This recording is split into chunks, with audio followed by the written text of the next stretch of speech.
Welcome to the Launch to Impact Leadership Podcast. My name is Dr. Keena, a leadership development coach, author, and former nonprofit administrator. I teach emerging leaders how to master the skills needed to effectively engage their staff, strengthen teams, accelerate performance, and position themselves for long-term success. If you haven't done so already, it's probably time to commit.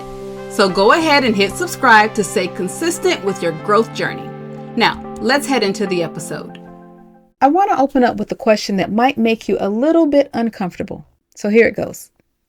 What is your team's culture actually rewarding right now? Not what you hope it rewards, not what you think it rewards, not what the mission statement says, but what attitudes, behaviors, and patterns are actually getting reinforced every day.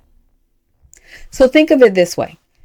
If there is a leader who says that they value open communication, that leader probably thinks that open communication is a part of the team's culture, or at least hopes that open communication is a part of the team's culture. But that same leader who says that they value open communication also responds defensively when someone disagrees. Or a leader who says they want input on different information, or they want to hear people's ideas, but as the input and the ideas are coming forth, they immediately shoot them all down.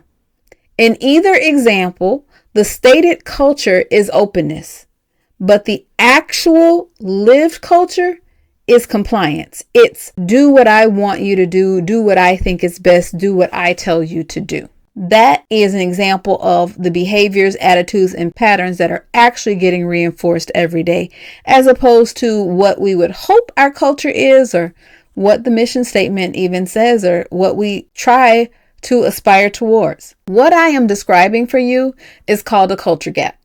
It's the distance between what leaders intend for their team's culture to be and what team members actually experience. Culture only delivers results when they are aligned with daily behavior, and organizations that have strong, intentional cultures will always outperform other organizations.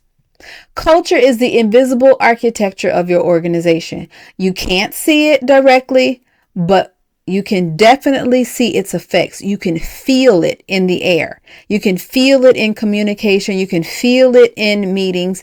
It's how people communicate, how conflicts get handled, who gets recognized, and also who gets silenced. For mission-driven organizations, culture cannot be separate from the mission. It is how the mission gets delivered. So it's important that we pay attention to culture killers. You may not realize it, but perfectionism, cynicism, overcontrol, and people pleasing are all things that may feel protective, but actually erode trust, stifle creativity, and diminish the type of honesty that healthy cultures need. Perfectionism shuts down experimentation. Cynicism kills hope and it bruises morale. And overcontrol prevents ownership. People have nothing to own if everything's coming from above or ahead, or the corporate office, or the ivory tower, or whatever it is that they refer to it as. And people pleasing avoids the hard conversations that build trust. So in case no one has told you, a team's culture, it's a reflection of their leadership. Not a perfect reflection, but a direct one.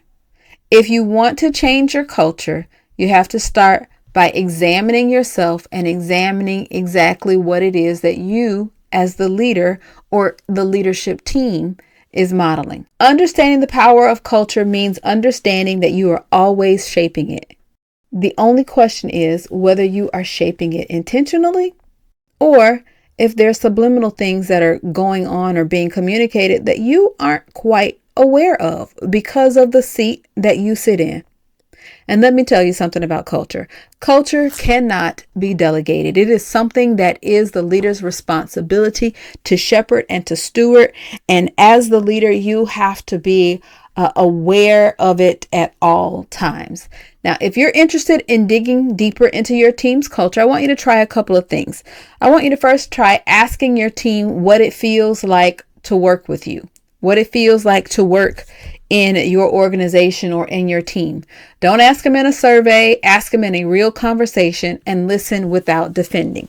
Hey there, before we keep going, let me ask you something. What would change for you if pressure didn't throw you off anymore? If you could walk into tough conversations, unexpected challenges, or team tension and stay clear, focused, and confident the entire time? Well, that's the transformation we're creating at the Launch to Impact Leadership Summit on June 24th, 2026 in Long Beach, California. This experience is built to help supervisors and middle managers develop the kind of leadership that holds steady under pressure through anchored thinking, adaptability, and practical problem solving. You won't just hear ideas, you won't just get theory, you'll leave knowing exactly how to apply these things immediately. So if you're ready to lead differently and feel different while you're doing it, grab your ticket at www.launchtoimpact.org. Links are in the show note. Let's dive back in.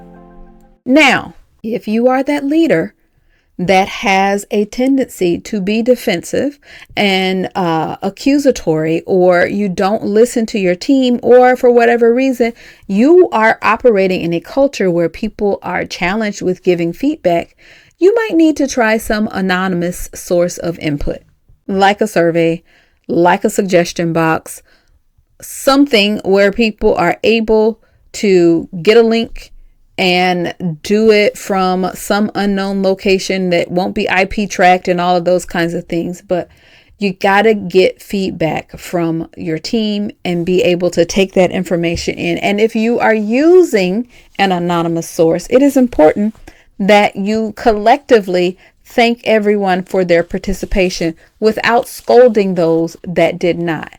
And then you also want to make sure that you are acknowledging what your next steps will be. All right, that was a lot for that one. But you're going to pay attention to what gets rewarded, not what you say gets rewarded, but what actually receives recognition, attention, and opportunity.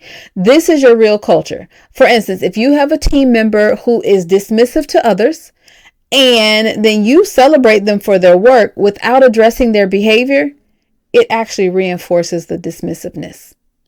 And it also says to the other team members that you aren't really concerned about this other person's impact on them. The last thing you want to do is you want to examine your own armor. What are the self-protective behaviors that you engage in when you're under pressure? You got to name it and you got to deal with it because your team already sees it, even if you don't. And your team is very clear on what it is that is holding them back. So remember that culture is not built in retreats or strategic plans. It's not built in a single document. It's not even built in onboarding. All of those things have to work together. Culture is built in the everyday moments of your leadership. And the leader who understands this has the power to transform culture. So this week, ask one person on your team what it feels like to work on your team.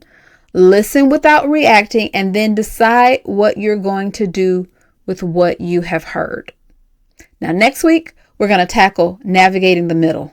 Leading up, leading down, leading across, leading forward, leading all around, and even leading yourself.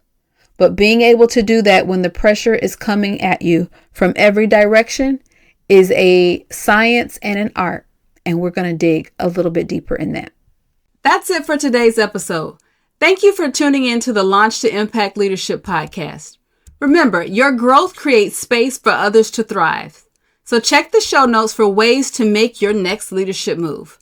My name is Dr. Keena, and until next time, keep learning, keep growing, and keep building momentum.